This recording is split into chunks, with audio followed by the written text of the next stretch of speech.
แดดดี้สีอะไรนะครับ แม่เป็นพิง แม่เป็นพิงค์พ่อเป็นอะไร พ่อเป็นแรด พ่อเป็นแรดสูบือเหรออ๋อแสดงว่าคนนี้เป็นใครนะ คนนี้เป็นผู้ชายพิยดา ผู้สาวพินดา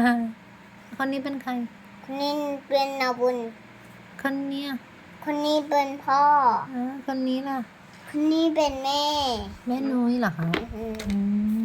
มเก่งมากเลยสีเรดด้วยว้าวนาบุญเป็นสีเยลโล่พี่นาดาเป็นสีอะไรครับ พี่พิยดาเป็นพิงค์ พิงค์ครับดูดิความตั้งใจของผมระบายสวยมาก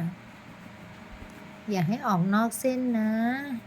พ่อจูเป็นสีเรดเลยเหรอครับgood job